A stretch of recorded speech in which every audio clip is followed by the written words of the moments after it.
Vamos a revisar ahora lo sucedido ayer en Ecuador, donde se realizaron las elecciones presidenciales. La abogada correísta Luisa González y el empresario Daniel Noboa se disputarán la presidencia de Ecuador en una segunda vuelta el 15 de octubre. Ellos fueron los dos candidatos más votados en los comicios de ayer.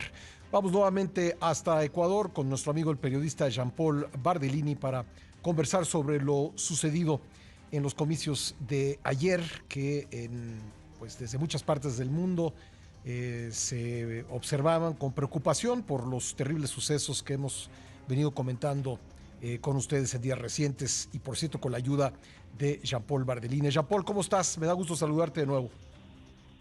Hola Pascal, ¿cómo estás? Buenos días a ti y a todos los hermanos mexicanos que nos escuchan a través de tu programa. Un abrazo a todos. Igual para ti. Bueno, ¿qué podemos comentar respecto de los sucesos de ayer? Entiendo que afortunadamente, pese a que la campaña pues tuvo pues muy sonados actos de violencia, ayer se votó relativamente en paz. Sin duda que sí. Ayer se votó sin miedo y esa es la gran victoria.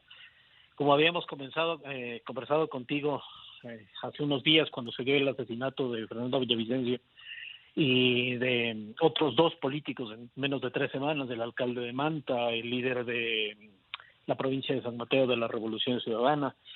Estos crímenes se suponía que iban también contra la democracia, iban a impedir que la gente vaya a votar. Se buscaba eso probablemente, pero el pueblo ecuatoriano ayer salió a votar. De hecho, bajamos un poco, aunque décimas, pero bajamos un poco el histórico de ausentismo, de voto blanco y de voto nulo.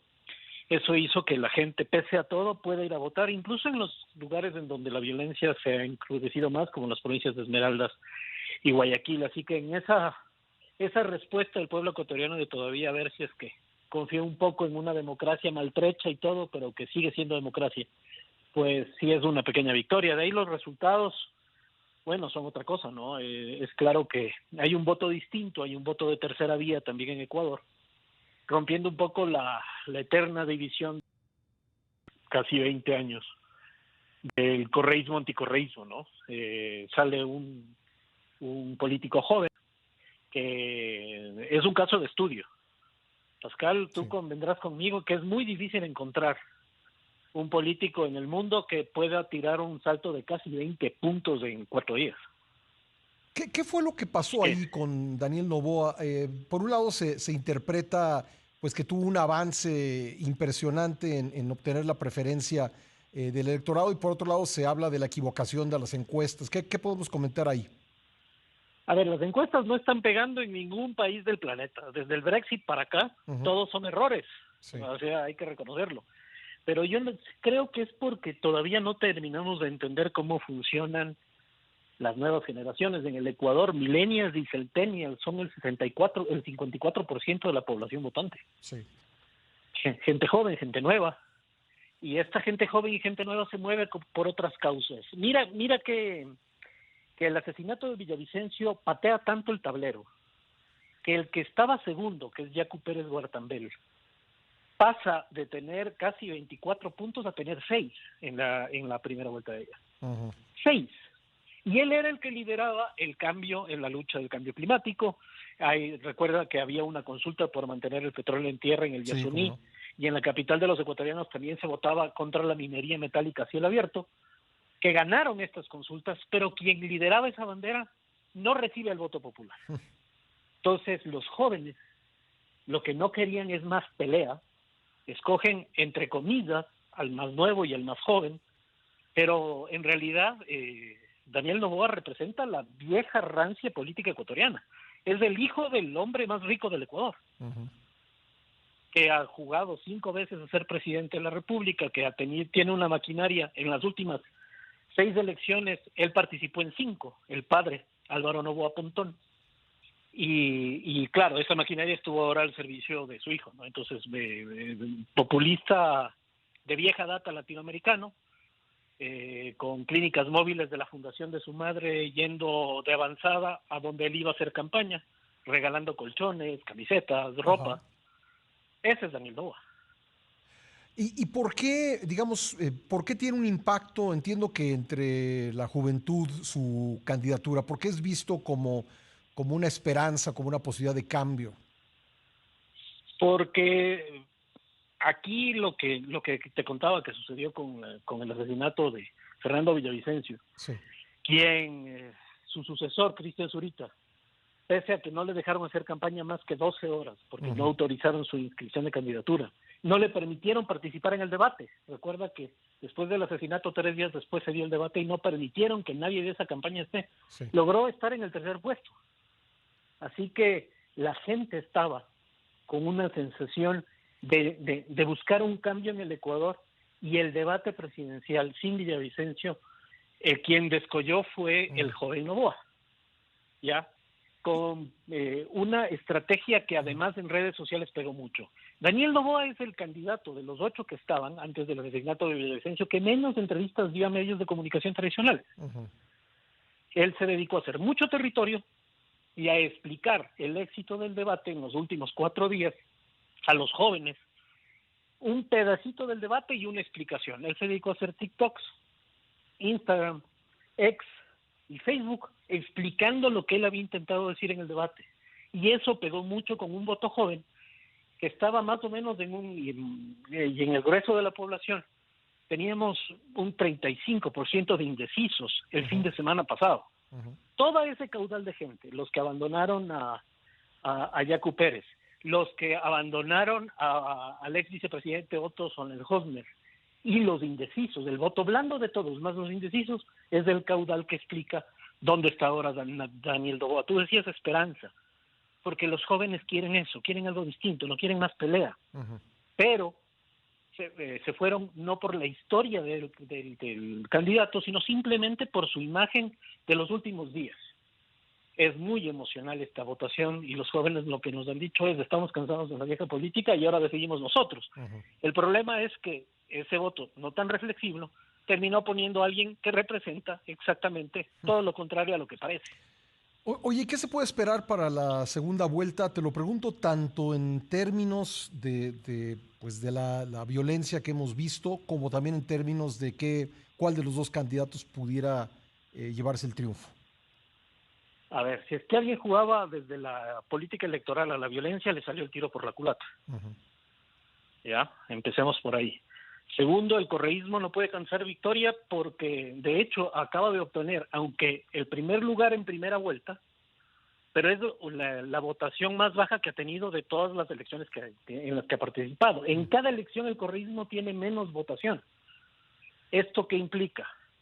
Que Daniel Noboa podría generar más rápido entre ese casi 70% de voto, que no significa que no respalda al correísmo, el socialismo del siglo XXI, más fácil poder lograr acuerdos con la gente que votó por Topic, con la gente que votó por el mismo Cristian Zurita y Fernando Villavicencio. Va a Ujú. ser mucho más fácil que logren acuerdos. En cambio, el correísmo, que tiene como su modo de casi única aspiración que se le perdonen los juicios al expresidente Correa y a todos los miembros de ese gobierno que tienen juicios y sentencias por corrupción, pues va a ser mucho más difícil que logren un acuerdo. Claro, ¿qué se viene? Se viene una segunda vuelta electoral muy fuerte, con lamentablemente un baratillo de ofertas, con una composición de la Asamblea casi calcada a la que Lazo mandó a la Atomizada. casa. De hecho, claro, Ujú. a la que fue eliminada por la muerte cruzada. Y te recuerdo que tanto Luisa González del correísmo como Daniel Noboa eran asambleístas de esta Sí, asamblea sí. que se fue a la casa con el 90% de rechazo popular. Ujú. Ellos eran parte de esa asamblea. Entonces, lo que se prevé es que haya, sin mayoría clara, el correísmo tiene 50 asambleístas más o menos, y el grupo de Villavicencio 28, el grupo de Novoa tiene más o menos 14. Eso significa que nadie tiene mayoría clara y vas a necesitar de acuerdos. Ahora, esta elección de segunda vuelta va a ser el 15 de octubre próximo Ujú. y todavía nos mantenemos con las dudas. Te digo que la gente está tranquila, pero se sigue sintiendo que algo falta, que el Ecuador no solamente postergó el debate de cómo solucionar el tema de la inseguridad, postergó el debate de qué vamos a hacer con la economía. Ujú. Nada quedó claro después de esta elección, porque fue, como te digo, un voto de buscar una tercera vía, y esa tercera vía nos ha puesto a votar con alguien que es una total incógnita, que es Daniel Noboa, versus una certeza, pero con muchísimo rechazo, que es el correísmo. Así que, lastimosamente, en Ecuador otra vez creo que vamos a terminar votando por el menos malo y no por el mejor. Pues qué difícil, qué difíciles las opciones políticas. Oye, y en el tema de la inseguridad, ¿qué podría ocurrir o qué, digamos, cuáles son los riesgos que existen de aquí al 15 de octubre? Mantenemos alertas en todo el territorio nacional, en mayoría en las provincias en donde la violencia ha sido superior. Por decirte algo, aunque no se dieron incidentes directamente relacionados a las elecciones, en uno de los principales recintos electorales de la provincia de Esmeraldas, en su capital, la ciudad de Esmeraldas, al lado de los centros de votación hubo 11 muertos por sicariato.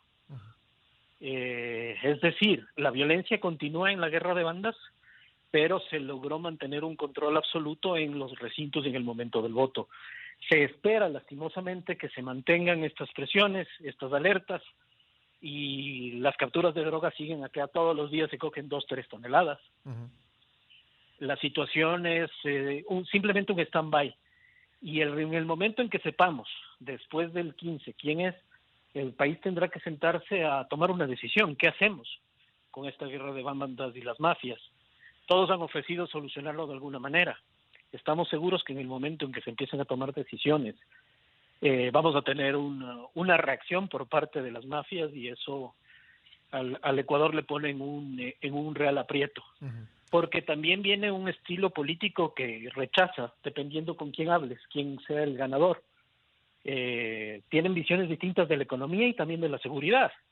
Recordemos que el expresidente Correa sacó el acuerdo que se mantenía para una base de vigilancia norteamericana en Manta, Ecuador, a lo que muchos dicen que la salida de esa base terminó beneficiando a los carteles mexicanos. Mm.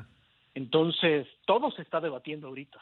El Ecuador ha entrado en una pausa, y creo que la gente, eso es lo que se siente en la calle. Estamos en pausa, perdiendo tiempo tal vez, en un país que necesita respuestas urgentes y que no las tiene.